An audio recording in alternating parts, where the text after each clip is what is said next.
Diz assim o texto sagrado, Jesus falando de si: e eu, quando for levantado da terra, atrairei todos a mim mesmo. Isto dizia, significando de que gênero de morte estava para morrer, de que forma ele deveria morrer. Replicou-lhe, pois, a multidão: nós temos ouvido da lei que o Cristo permanece para sempre. E como dizes tu ser necessário que o Filho do Homem seja levantado? Quem é esse Filho do Homem? Respondeu-lhe Jesus: ainda por um pouco a luz está convosco. Andai enquanto tendes a luz, para que as trevas não vos apanhem. E quem anda nas trevas não sabe para onde vai. Enquanto tendes a luz, crede na luz, para que vos torneis filhos da luz. Jesus disse estas coisas e retirou-se, ocultando-se deles. Qual era a ação que Jesus trazia como cerne e direcionamento para aquele povo? É a mesma direção que Jesus traz hoje para nós como igreja. Celebramos sim mais um ano de vida, ou o primeiro, mas isso não pode tirar o nosso foco, não de uma percepção, de um momento, mas antes, uma percepção que é abrangente, é eterna, manifesta o todo para a nossa vida. E Jesus, quando os discípulos apresentam ele, Filipe chega para ele e diz: olha, o pessoal quer te ver. E Jesus traz a direção anunciando: não, aquilo que foi manifestado já foi, o que está sendo trazido agora e manifestado no meio de todos é agora a conclusão do reino de Deus e a manifestação desse reino como uma interação aonde não se é mais, como o próprio povo diz: mas a lei não diz que o Cristo vai permanecer para sempre? A palavra de Deus não fala isso, o Cristo vai permanecer para sempre. Como é que agora o Filho do Homem tem um modo para morrer? Como que agora ele tem um estilo e ele está sujeito a isso? Porque o verbo aqui e a ação, quando Jesus diz: quando eu for levantado da terra, eu atrairei todos a mim, é uma condição de necessidade. Se isso não acontecer, o Filho do Homem não permanece. E eles então, assustados com aquilo que Jesus está propagando, ele diz: mas como? A própria lei diz que o Filho do Homem virá e será para sempre. Mas não entendiam eles. Compreendiam sim a última fase, aonde o Filho se manifestaria, mas não compreenderiam que o Filho não veio para se manifestar, senão ele não ia para a cruz. Ele, com a glória que tinha, se manifestaria ali no meio da multidão e diz: eu sou Cristo, e pronto, permaneceria para sempre. Ele não tinha pecado, a morte não poderia tocar, e ele seria um reino sujeito a este mundo, e aqui estaria para sempre. Mas ele não quis, porque esta não era a direção de Deus. Qual era a direção de Deus para este Filho do Homem? Para manifestar, a lei então apresentava este Filho do Homem, e este Filho do Homem manifestava agora uma identidade, uma identificação com esse povo. E ao identificar-se com esse povo, ele não vinha identificar o povo como o homem quer. Que Deus venha sobre a minha vida e me dê a glória de eu ser alguém grandioso no meio das circunstâncias desse mundo. Não. Jesus disse: esse mundo jaz no maligno. Não há nada nele que possa ter, ou acrescentar, ou mover alguma coisa para mim.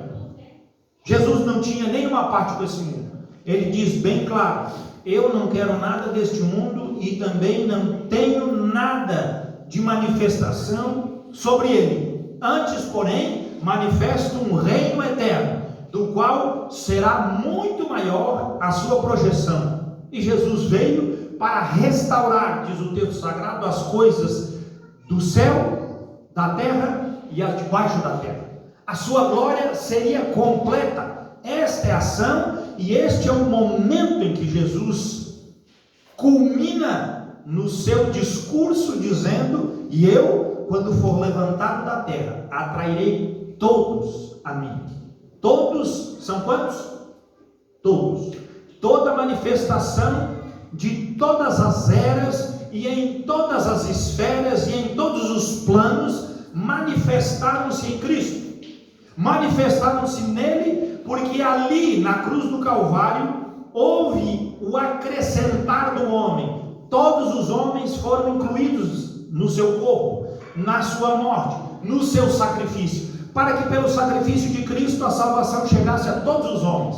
Mas na cruz do Calvário também foi incluído a separação completa entre os espíritos malignos, os anjos caídos e a glória do Cristo. Colossenses fala isso. Enquanto Cristo estava na cruz do Calvário, foi exposto à vergonha e ao desprezo, porque ele na cruz triunfa sobre todos os principados e potestades.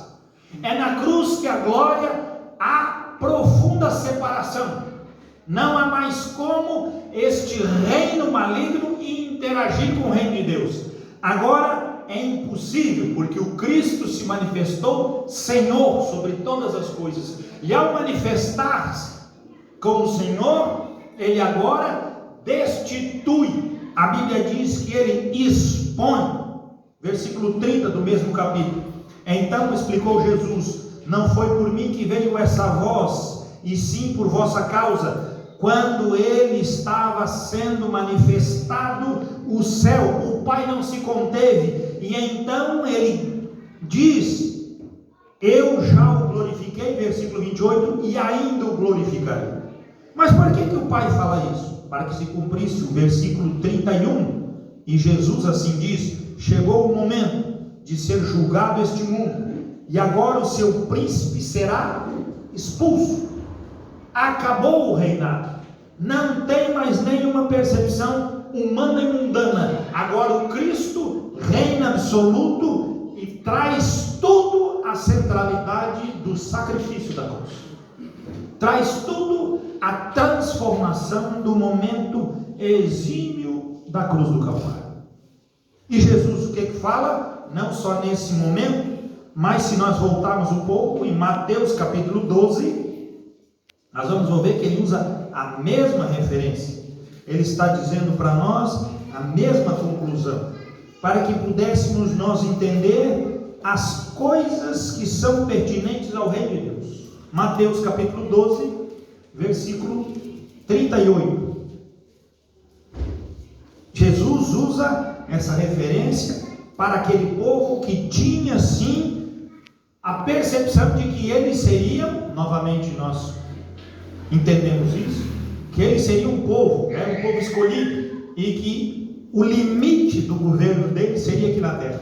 Não entenderam que a terra da promessa era a manifestação da glória de Deus. E muitas vezes nós como igreja não conseguimos compreender a sensibilidade disso, porque se somos igreja, estamos além das coisas deste mundo, precisamos manifestá-las por fé, e a convicção das coisas que são manifestadas por fé evidenciam como um sinal da glória do reino de Deus. E Jesus assim traz, versículo 38 do capítulo 12 de Mateus: então alguns escribas e fariseus replicaram: mestre, queremos ver da tua parte algum sinal.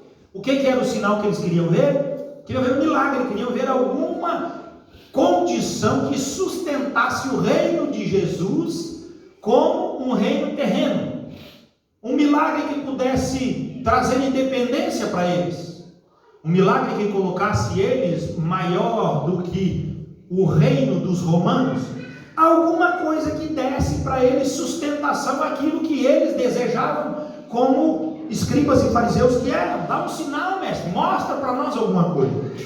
Jesus diz com clareza no versículo 39, ele porém respondeu: uma geração má e adúltera pede um sinal, mas nenhum sinal lhe será dado senão o do profeta Jonas.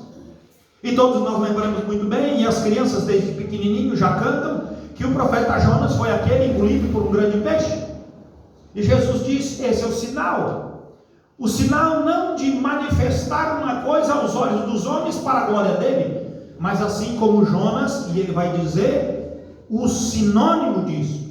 Qual o significado desse sinal de Jonas? Versículo 40: porque assim como Jonas esteve 3 dias e 3 noites no ventre do grande peixe, assim o Filho do Homem estará 3 dias e 3 noites no coração da terra. Assim, como ele falou lá em João, que é necessário que ele atraísse a todos, para levar todos os homens à morte, porque todos que estão debaixo do pecado estão condenados à morte. Assim o texto sagrado está dizendo também, que aqueles homens queriam uma glória, e Jesus diz: a única glória que vocês vão ver é a glória da eternidade, manifestada por aquele que vai ficar 3 dias e 3 noites no ventre da terra. É aquele que vai ficar no mais profundo e na maior ação de completa destruição. Ali será refeito todas as coisas para a manifestação de uma eternidade. E aí ele fala, esse compromisso é a interação de um povo adúltero e pecador, uma geração má, que não conseguia compreender nada do que estava dentro do seu tempo. E aí nós vamos ver o que? Mas o povo de Israel era um povo judeu, era um povo letrado, um povo escribas e fariseus, e Jesus coloca eles inferiores aos ninivitas, que quando você puder em casa ler o livro de Jonas, vocês vão ver que os ninivitas, Deus falando com Jonas, diz que os ninivitas não conseguiam discernir a mão direita da esquerda. Era um povo completamente vendido àquilo que as pessoas ou a liderança assim inclinavam o seu coração, eles iam, sem nenhum discernimento, completamente vendidos ao pecado e utilizando do seu corpo, das suas mazelas, dos seus negócios, somente para a maldade. Eles adoravam o deus Dagom. O deus Dagom era um deus da cintura para cima, homem, e da cintura para baixo, peixe. Eles então tiravam o sustento do rio Tigre, que passava perto deles, na cidade de Nínive, no rio Eufrates, aonde é construída a Mesopotâmia. E quando eles lançavam e tiravam os peixes, eles então sacrificavam partes dos peixes ao deus Dagom, sabendo que grande era a abundância que eles tinham, mas de reino de Deus e percepção com as coisas de Deus, não conseguiam discernir a mão direita da esquerda, eram nulos no seu entendimento das coisas de Deus. Mas Deus pegou Jonas, que fugia para Tarsis em desobediência a Deus, e faz com que aquele profeta fique 3 dias e 3 noites no ventre de um peixe, sendo esfolado, ou seja, foi arrancado completamente a sua pele, o seu cabelo ficou 2 fiozinhos para cá, 3 para lá, e ele se tornou uma chaga humana. E então Deus ordena que o peixe vomite ele, e ele é vomitado lá na beirada, e a gente pensa que ele vomita e cai dentro, da cidade.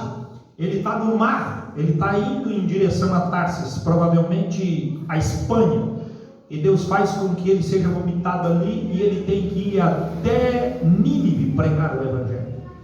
E ele, quando chega em Nínive, ele chega com aquelas postas de sangue, com aquele corpo em chagas, e ele tem que pregar, e ele tem que falar do Evangelho. E quando ele entra em Nínive, aqueles que tiravam partes dos peixes para consagrar aquilo ao deus Dagom, ao repararem e verem que aquele homem estava ali em partes de alguém que tinha passado por dentro do ventre do peixe, que tinha sido engolido por peixe, porque esse era o ditado em Nínive: aquele a quem Dagom pegar, amaldiçoar, ele vai transformar essa pessoa em alguém que será coberto de chagas e lançado no mundo dos mortos. Essa era a percepção dos assírios que os ninivitas tinham. E quando eles olham para aquele homem completamente deformado, eles contemplam aquele homem e dizem: mas esse aí venceu, porque ninguém que é tomado por Dagom, ninguém que é transformado em um monturo de morte, ninguém que é engolido por um peixe consegue sair. E Jonas, como um testemunho de quem caminhava sobre a terra, em obediência a Deus, entra na cidade de Nínive e anuncia: em 40 dias, se vocês não se arrependerem, esta cidade será destruída com fogo. E quando eles contemplaram aquele que assim anunciava, eles falaram: esse homem venceu Dagon e o mundo dos mortos. Ele foi condenado à morte, foi engolido por peixe, foi dissolvido pelo suco gástrico desse peixe, está aqui em partes putrefadas, e na manifestação das partes do corpo completamente dissolvidas, estava Jonas como um morto ambulante. Mas quando ele pregou anunciando não a Dagon, mas a um Deus maior, eles então se converteram, e a Bíblia diz que desde o menor até o maior se converteu ao Deus verdadeiro, porque viram que a sua pregação era maior do que o Deus que eles serviam, porque viram que a glória dele era maior do que aquilo que eles não conseguiam compreender. E a Bíblia diz que desde o rei até os animais se vestiram de pano de saco e se cobriram e lançaram cinzas sobre suas cabeças e se humilharam ao Deus do céu. E Deus se arrependeu do que ia fazer, ouviu o gemido do arrependimento daquele povo e se converteu. O coração de Deus se uniu ao coração daquele povo ninivita. E o coração daquele povo ninivita abandonou o Deus Dagon para servir aquele Deus que tinha poder de destruir as suas tradições, as suas mazelas, as suas putrefatas circunstâncias e ações, para transformar em algo muito maior. E aí Jesus diz o que no versículo 41? Ninivitas se levantarão no juízo com esta geração e a condenarão, porque se arrependeram com a pregação de Jonas. E eis que está aqui quem é maior do que Jonas. Jesus estava dizendo que eu não vim preparar um reino que vai melhorar a sua vida nessa terra. Eu vim preparar um reino aonde você, pelo pecado, vai descer à região dos mortos, mas eu tenho o poder de te arrancar do meio dos mortos. E pela ação de Cristo arrancando-nos do mundo dos mortos, ele diz: eu sou o Senhor dos céus, e eu tenho o poder de fazer com que você adentre o reino dos céus, pelo poder que eu tenho de vencer a morte. O Jesus contempla a manifestação completa de salvar-nos sobre a vida, sobre a fraqueza do pecado, de nos conduzir a uma vida eterna, transformados e vivermos do regozijo dela em todas as esferas que a humanidade vai nos carregar. O corpo de carne precisa ser condenado, e isso acontecerá porque todos nós estamos destinados à morte. Todos nós estamos debaixo da conclusão de que o pecado é o que destrói a nossa vida, nos envelhece, nos deteriora. E o Filho do Homem diz: este é o sinal que nós precisamos anunciar. A nossa identificação com Cristo e sua cruz, a identificação com a glória dele, porque ainda que nós manifestemos o pecado no corpo, temos a glória do Cristo que manifesta para a nossa salvação. Embora temos a identificação com os ninivitas dos nossos dias, pelo que pensamos e agimos, temos a glória do Cristo que nos transforma para a glória eterna. Temos a respeito dele o anunciar de que não há nada no mundo que possa nos prender, porque a glória do Cristo é muito maior. Aquilo que os homens não conseguiram ver, nós somos a expressão do que anunciamos, porque agora não podem mais ver Jesus, o que está em carne, mas contemplam a igreja viva, aquela que anuncia o Cristo vivo e manifesta a glória desse Cristo para a eternidade. Anunciamos uma salvação que não pode ser limitada, porque assim diz as Escrituras. Este é o sinal que vocês verão, esse é o sinal que o mundo precisa ver: uma igreja que tem as marcas da fraqueza, da morte, mas a glória do Cristo que o faz transbordantemente, abundantemente testemunha das palavras da eternidade. Arrependam-se, porque o dia da salvação chegou até vocês. Regozijem-se no Senhor, porque a glória da eternidade está e será desbravada por cada pé daqueles que ousaram crer na verdade do Evangelho. Vivam a intensidade de anunciar o Cristo, porque se alguém ver na nossa fraqueza a glória dele, não verá nós, mas verá a glória do Cristo. Não contemplará a nossa fraqueza, mas contemplará o testemunho, o sinal, aqueles que anunciam a glória de um reino muito maior. E para quem nós devemos anunciar isso? Para aqueles que não conseguem discernir a mão direita da esquerda, porque esses vão conseguir compreender a glória da eternidade e perceberão a glória e o fervor da identidade com o Mestre, a santidade de estar na presença dele e da glória dele para todo sempre. Esta é a essência, este é o clamor e esta é a direção que Deus propaga no nosso coração. Seja um sinal, mas eu sou fraco, esse é o sinal. Mas Jonas estava todo ruim, e diz a palavra do Senhor que ele foi encontrar a sombra, de uma boboreira, para que ele pudesse, você imagina, tudo onde pegava, ele estava todo enfaixado, que era uma múmia viva, todo cheio de marcas do encontro que ele teve com Cristo, lá no ventre do peixe. E quando você puder ver o livro de Jonas, você vai ver que ele, lá no ventre do peixe, clamou ao Senhor. E o Senhor, diz o texto, se lembrou de Jonas e ordenou ao peixe: vomita ele, bota ele para fora, porque agora ele chegou no nível do testemunho. Não seja um cristão, não seja alguém que queira ser perfeito para testemunhar, porque os perfeitos não podem testemunhar, eles não se identificam. Deus, sendo santo e perfeito, a Bíblia diz que ele se identificou com a nossa fraqueza, se tornou reconhecido em figura humana e foi visto como carne. Mas aqueles que tocaram no verbo da vida, assim João também diz: nós vimos o verbo de Deus e vimos a glória do Deus.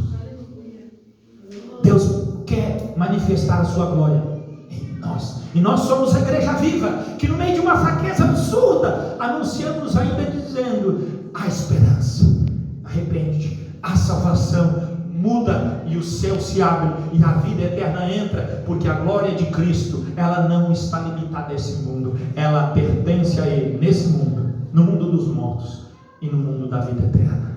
A glória dele, ninguém pode deter. E então se cumpriu aquilo que eles mesmos falaram.